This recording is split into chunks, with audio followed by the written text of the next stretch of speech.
Olá, preparem-se para uma imersão, um mergulho profundo no mundo fascinante da Cabala Hermética e Alquímica. É isso aí. E para nos guiar nessa jornada, temos o livro Kabbalah, O Caminho da Ascensão, do Yuri Marcelin. Uma obra incrível. Nossa missão aqui nesse mergulho profundo, desvendar os segredos da Kabbalah, Isso mesmo. explorar a estrutura da árvore da vida e entender como tudo isso se conecta com a gente, com a nossa vida. É o que vão fazer.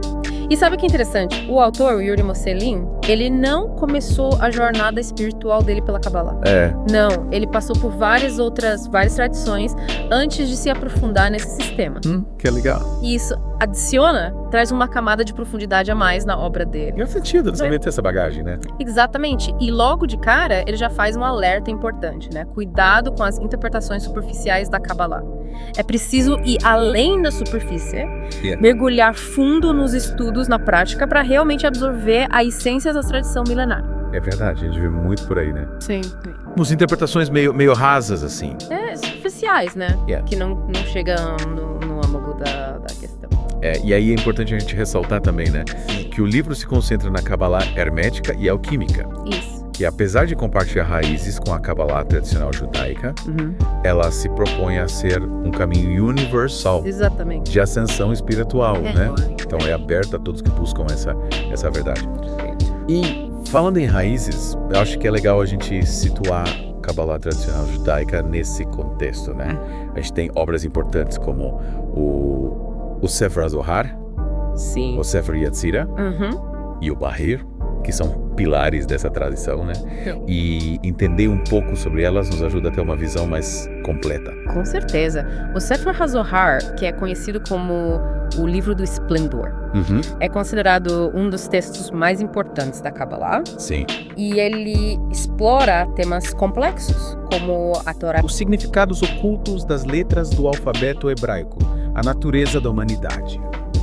Bem profundo. É denso. E aí a gente tem o Sefer Yetzirah, que é o livro da formação, que é como se fosse um manual da criação, sabe?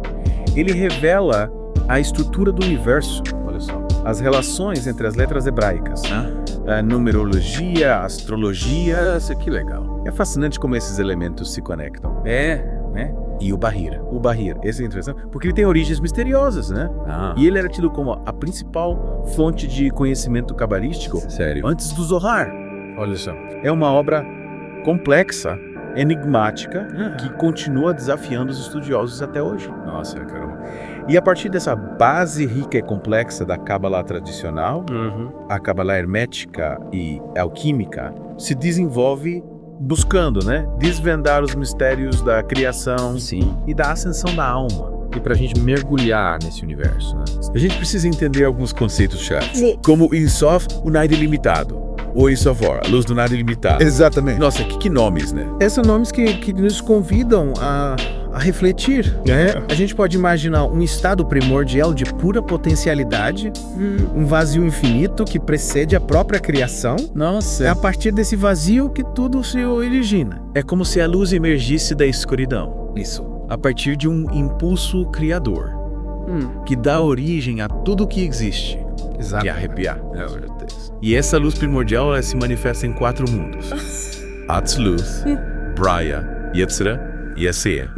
Cada um representando um nível de manifestação da realidade. Isso. Do mais sutil ao mais denso. E esses 4 mundos, por sua vez, se conectam ao Tetragrammaton, que é o nome sagrado de Deus, o Ayash Viash, e aos 4 elementos da alquimia. Isso. Fogo, ar, água e terra. Exatamente. É como se a criação se desdobrasse em camadas, né? Cada uma com as suas características, com suas próprias leis. Perfeito. É uma ótima analogia. E para representar essa estrutura complexa, a gente tem um símbolo central na Kabbalah. Qual? A árvore da vida, Sim. ou Eschen, que é uma árvore majestosa, né? Com esferas luminosas, a chamada Sefro. E elas estão interligadas por caminhos que representam um fluxo da energia divina. Interessante. É como se a árvore da vida fosse um mapa da criação, mostrando o caminho da luz desde a sua origem até a sua manifestação no mundo material. E esse caminho é percorrido pelo relâmpago da criação, que é uma energia primordial que desce pela Sefirot, dando origem a tudo o que existe. Nossa. E a jornada do relâmpago, ela começa em Keter, a coroa. A primeira Sefira. A primeira Sefira, exatamente. Que representa a vontade divina, a fonte de toda a criação. Interessante. Depois o relâmpago desce para Chokma, sabedoria, Sim. representando o princípio masculino da criação. A expansão da luz primordial. E logo após a gente tem Bina, o entendimento, Isso. o princípio feminino, que dá forma e estrutura à criação. E juntas, essas três Sephiroth formam a Tríade Superior, o reino do puro espírito. É como se a gente tivesse as bases da criação ali, né? É incrível, né? Sim. E cada Sephiroth tem qualidades e simbolismos específicos, né? Que torna o estudo da árvore da vida tão fascinante. É verdade. Chukma, por exemplo, está associado ao planeta Urano, Olha só. enquanto Bina está associada a Saturno. Interessante. É como se a astrologia estivesse entrelaçada com a Kabbalah, revelando a influência dos astros na criação. Que é legal. Né? E a partir da Tríade Superior, o relâmpago continua sua jornada, descendo para Tizit, a misericórdia, Sim. que representa a bondade, a compaixão divinas. Em seguida, ele encontra Gebura, a severidade, Isso. que representa a força, a justiça, o princípio da restrição. Então a criação, ela se equilibra entre a expansão e a contração, entre a luz e a sombra. Interessante. E o ponto de equilíbrio entre essas forças está em Tifereth, a beleza, A sexta Sefira. a sexta Sefira, exatamente, que representa a harmonia, a compaixão, o coração da árvore da vida. E essa Sefira é particularmente importante. Por quê? Porque ela se conecta diretamente com Keter, a coroa, através do caminho central da árvore. Olha só. É como se ela fosse um reflexo da vontade divina, um ponto de conexão entre o céu e a terra. Olha só. E a partir de Tifereth, o relâmpago continua sua jornada, Sim. descendo para Netzach, a É. vitória, Isso. que representa a força vital, a energia criativa. Logo após, a gente tem Hold, o Splendor, que representa a forma, a estrutura, a inteligência que organiza a matéria. Interessante. E o ponto de equilíbrio entre essas forças se encontra em Yesod, o summonamento, A nona Sefira. a nona Sefira, exatamente, que representa a base da manifestação, o mundo das formas. Sim. E finalmente o relâmpago chega a Malkuth, o reino, A décima Sefira. a 10ª Sefira. Isso que representa o mundo material, a realização da criação. É como se a árvore da vida se completasse ali. A luz divina se manifestando em toda a sua glória. Nossa, que jornada, né? Mas a gente não pode esquecer da Daf, Assim. a Sefira invisível, que representa o conhecimento, a ponte entre o mundo divino Sim. e o mundo humano. É como um portal para o conhecimento oculto, né? Um mistério que intriga os estudiosos da Kabbalah. E é interessante a gente observar que a árvore da vida, ela não é apenas um símbolo abstrato, mas também um reflexo da própria estrutura do ser humano. Exatamente. Cada Sefira corresponde a um aspecto da nossa psique, das nossas emoções, dos nossos comportamentos. É como se a árvore da vida fosse um espelho da nossa própria alma. E essa conexão entre a árvore da vida e o ser humano, né? Sim. É um dos pontos mais fascinantes da Kabbalah. Com certeza. Porque mostra pra gente que a jornada espiritual, antes de tudo, é uma jornada de autoconhecimento. Isso, pra gente entender melhor essa relação, né? Sim. A gente vai explorar como as Sefirot se manifestam em nós. Como cada esfera da árvore da vida influencia a nossa experiência humana. Legal. Mas isso fica para a próxima parte do nosso mergulho. Combinado. E aí, pronto para desvendar os mistérios da árvore da vida dentro de você. Nossa, muito curioso. A gente começa então pela tríade intelectual, formada por Chokma, Bina, Death. Essa tríade representa a capacidade da nossa alma de perceber, assimilar e se conectar com os arquétipos, com as ideias, com as situações que nos rodeiam. Seria tipo, como se essa tríade fosse o nosso software mental. É uma ótima analogia. A base do nosso processo de compreensão do mundo. Isso. Mas como cada Sefira atua nesse processo? Boa pergunta. Chokma, a sabedoria, é a fonte do intelecto profundo. É o ponto de onde emerge o pensamento silencioso. Aquela sabedoria intuitiva que transcende as palavras. Sim. É tipo aquele estalo de inspiração que parece vir do nada. Sim. Uma ideia que surge de repente como um presente do universo. Já vivi isso algumas vezes. É, com certeza.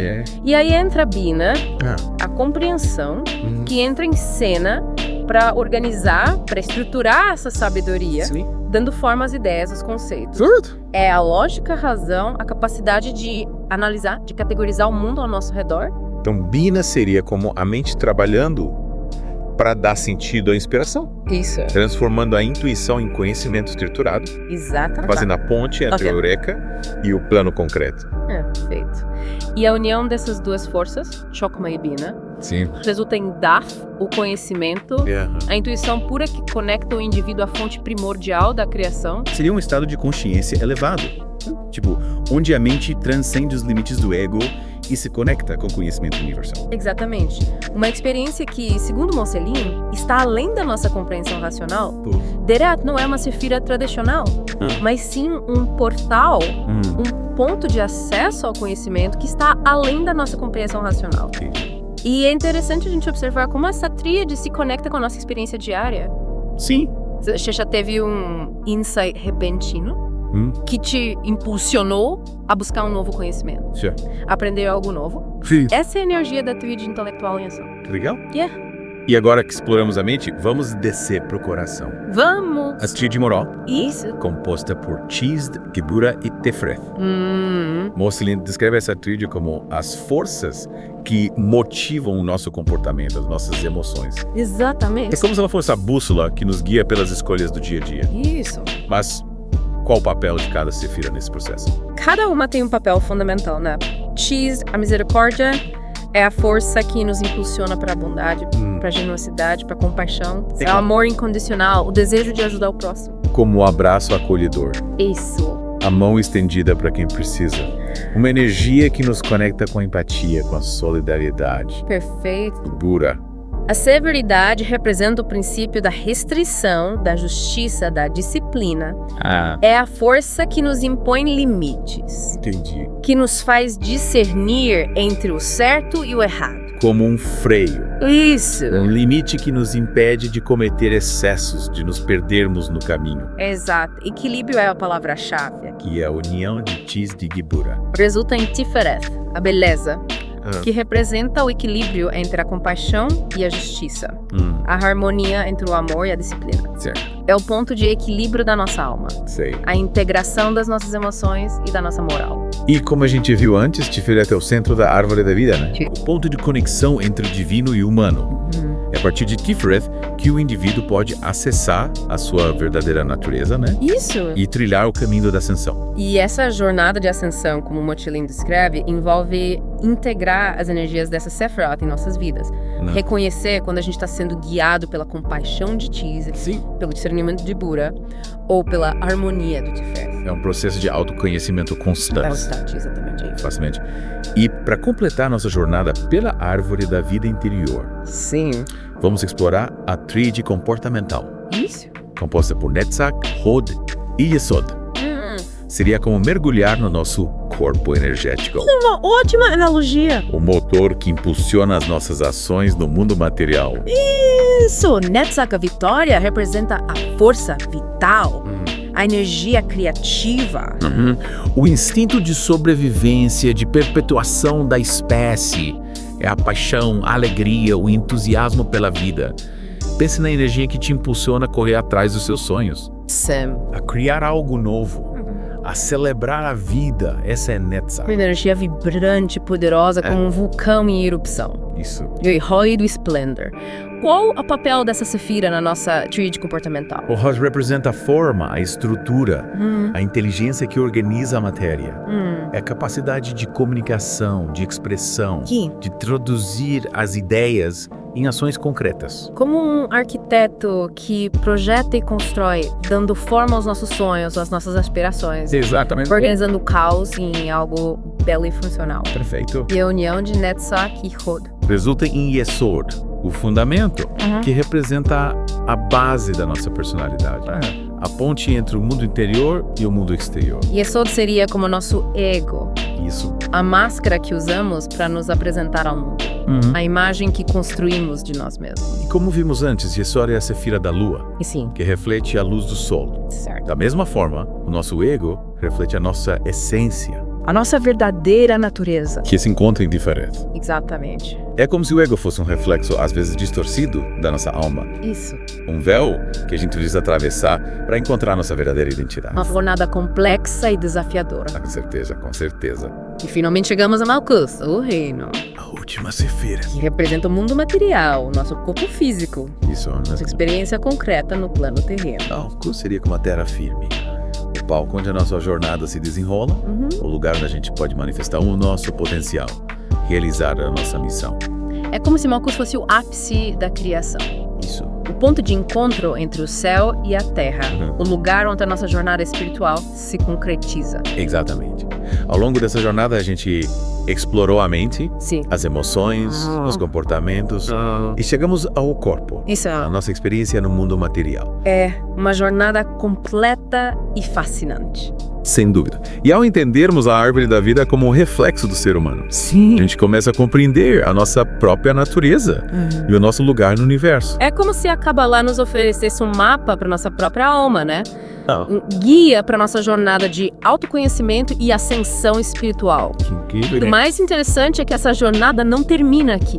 A gente ainda tem muito a explorar. A gente explorou a árvore da vida como um mapa da criação e como um reflexo do nosso próprio ser. Isso. Mas como a gente pode usar esse conhecimento para realmente trilhar o caminho da ascensão espiritual? O que Mochilin nos diz sobre isso? A Kabbalah, ela nos apresenta um conceito interessante que são os 33 caminhos de ascensão, que conectam a Sephiroth e nos conduzem à iluminação espiritual. Nossa. É como se a árvore da vida ganhasse vida, sabe? Legal. Com trilhas, caminhos que nos permitem navegar por suas esferas e desvendar seus mistérios. E imagina esses caminhos como ponte, né? Que permitem a gente transitar entre as diferentes esferas da nossa consciência, se integrando as qualidades de cada sefira. Exatamente. E qual seria o caminho principal nessa jornada? O caminho principal é o caminho do meio, né? Que percorre a coluna central da árvore da vida, conectando Malkuth a Keter, a terra ao céu. Sei. É a espinha dorsal da árvore. O caminho mais direto para a ascensão espiritual. E o Mochilin conecta esse caminho à história bíblica da escada de Jacó, né? Sim. Que conectava a terra ao céu, né? Permitindo a comunicação entre o divino e o humano. Exatamente. A escada de Jacó é uma metáfora poderosa para nossa própria jornada espiritual, né? Que nos leva de volta à nossa origem divina. Mas como o Mochilin deixa claro, né? Essa jornada exige esforço, exige transformação. Sim, com certeza. Ele nos convida a abandonar as crenças limitantes, os dogmas, as convenções que nos impedem de alcançar a verdade. É um chamado para um despertar da consciência, né? Para uma busca autêntica e corajosa da nossa verdadeira natureza. E como ele sugere que a gente faça isso? Através do nosso livre-arbítrio, que é o poder divino da escolha, que nos permite transcender os limites da matéria e ascender aos planos espirituais. Então a gente tem o poder de criar o nosso próprio destino, Isso. de moldar a nossa realidade a partir das escolhas que a gente faz. Exatamente. Mas como saber se estamos fazendo as escolhas certas? Qual a bússola que a gente usa nessa jornada? A Kabbalah nos ensina que a verdadeira liberdade reside em alinhar a nossa vontade com a vontade divina, em seguir o caminho da luz, do amor. É como se a nossa jornada espiritual fosse uma dança, sabe? Sim. Entre nossa vontade individual e a vontade universal. É um processo de integração, de harmonização. E o Mochilin nos convida a nos tornarmos alquimistas da alma, Isso. a transformar nossa própria natureza, a transmutar o chumbo em ouro, a escuridão em luz. Exatamente. É um processo de autoconhecimento, de aperfeiçoamento, de integração. Ele nos desafia a realizar grande obra, né? Para alcançar a nossa máxima potencialidade, a manifestar a divindade que reside em nós. É isso aí. E para isso, né? Que é. A gente precisa se dedicar com afinco, com disciplina, com amor, trilhando os caminhos da árvore da vida, Sim. desvendando seus mistérios e aplicando seus ensinamentos na nossa vida cotidiana. Exatamente. Então a Kabbalah nos oferece um mapa, um guia, um conjunto de ferramentas para a gente realizar a nossa transformação pessoal, né? E contribuir para a evolução da humanidade. Isso é um chamado para ação, para prática, para a vivência dos seus princípios no dia a dia. E o livro do Poriceli, Kabbalah, o Caminho da Ascensão, é um excelente ponto de partida para essa jornada, né? Com certeza. Um convite para a gente mergulhar nesse universo fascinante e desvendar os segredos da árvore da vida. Recomendo a leitura para quem busca se aprofundar nesse conhecimento. Sem dúvida. Kabbalah, o Caminho da Ascensão, nos guia por uma jornada de autoconhecimento. Nos convida a explorar nossa natureza divina e nos impulsiona a trilhar o caminho da ascensão espiritual. E assim, a gente conclui o nosso mergulho profundo na Kabbalah hermética e alquímica. É isso aí. Esperamos que essa jornada tenha plantado em você a semente da curiosidade e o desejo de explorar esse universo fascinante. Com certeza. Até a próxima.